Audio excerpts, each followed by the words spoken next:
نبی پاک صلی اللہ علیہ وسلم کی حدیث ہے مسلم میں طبرانی میں، حضور نے فرمایا آؤ میں تمہیں پچھلے زمانے کے ایک ایماندار نوخیز ولی اللہ کی بات سناؤں۔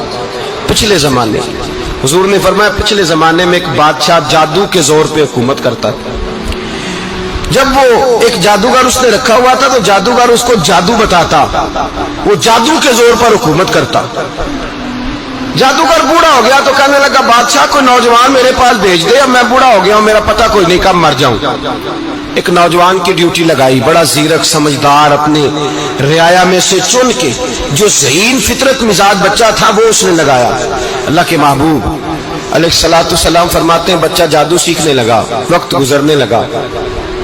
بچہ جب جادو سیکھنے جاتا تو رستے میں ایک راہب بھی تھا جو انجیل جانتا تھا، وہ اللہ اللہ سکھاتا، لوگوں کو حضرت عیسیٰ علیہ السلام کی تعلیمات سے آگاہ کرتا۔ اس نے دیکھا کہ یہاں بھی لوگ اکٹھے ہیں تو وہ بچہ اس راہب کے پاس بھی اٹھنے بیٹھنے لگا۔ اب جب اس کے ساتھ اس کی گفتگو بڑھنے لگی تو اس کو باتوں میں لذت آنے لگی۔ اس نے راہب نے پوچھا کہ تو کون ہے اور کس طرح سے آیا ہے، کیا تیرا معاملہ ہے؟ اس نے کہا جی میں جادو سیکھنے جاتا ہوں، تو آپ کی باتیں مجھے بڑی اچھی لگتی ہیں۔ اس نے کہا دین سیکھ، جادو سیکھنے والے کافر ہو جاتے ہیں، قرآن و حدیث سیکھنے والوں کو اللہ کامل ایمان عطا فرماتا ہے۔ فرمایا یہ سیکھ۔ بچہ بیٹھنے لگا، اس کے پاس آنے لگا، باتیں دل میں گھر کرنے لگی۔ ایک وقت آیا کہ مسلمان ہو گیا، اور مسلمان کیسے ہوا؟ بچہ کہتا ہے میں تجربہ کر کے ہوا۔ اب میں تھوڑا سا وقت جادوگر کے پاس بھی جاتا اور باقی سارا وقت وہاں بیٹھتا۔ میں ایک دن جا رہا تھا تو رستے میں اژدہا تھا، بہت بڑا سانپ تھا، رستہ روک کے کھڑا تھا۔ یہ حضور نے بیان کی حدیث۔ نبی پاک صلی اللہ علیہ وسلم فرماتے ہیں بچہ کہتا ہے کہ رستے کے اندر سانپ ہے، رستے بند ہے، لوگ چھتوں درختوں پہ چڑھے ہیں، راش ہے۔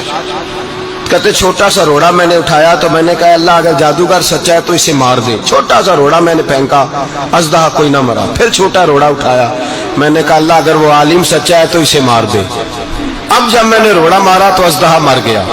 میرے اندر سے گواہی آئی نہیں دین کی باتیں سچی ہیں، نہیں قرآن کی باتیں اسلام سمجھانے کے لیے عرض کر رہا ہوں، اگرچہ اس دور میں انجیل تھی، اللہ رسول کی باتیں اچھی ہیں۔ کہتے میں مسلمان ہو گیا، اب میں نے راہب کے پاس ہی رہنا شروع کر دیا، جادوگر کے پاس چھوڑ دیا اس بچے نے آنا۔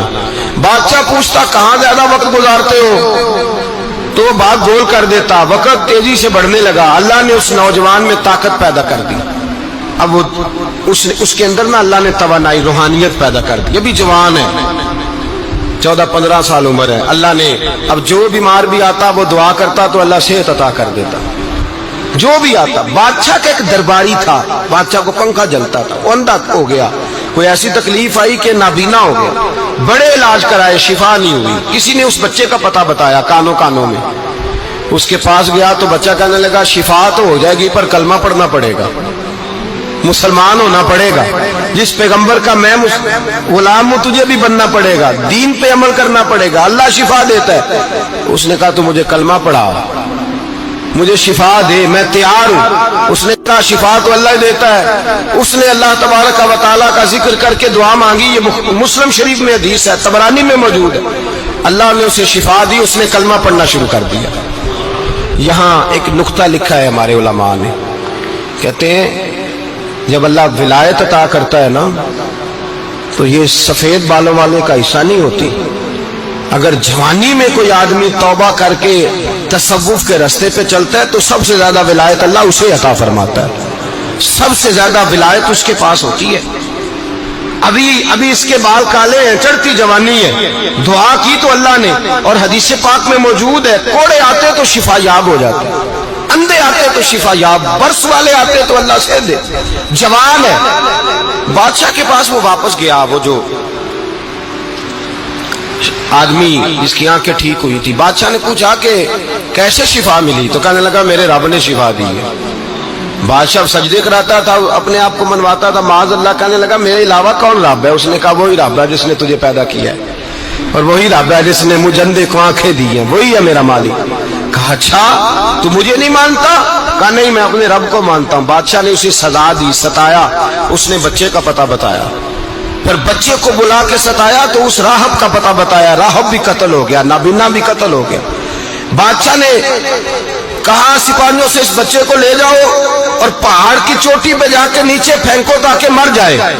بچہ پہاڑ کی چوٹی پہ گیا تو ہاتھ اٹھا کے کہنے لگا یا اللہ میرے لیے نہیں اپنے لیے، میرے لیے نہیں اپنے لیے انہیں اپنی قدرت کے جلوے دکھا، میرے لیے نہیں۔ اللہ کے بندے اپنی جان بچانے کی دعائیں نہیں مانگتے، اپنے لیے انہیں اپنی قدرت کے جلوے دکھا، یہ دعا مانگی۔ جتنے لوگ ساتھ آئے تھے وہ سارے زمین پہ گرے اور سب مر گئے۔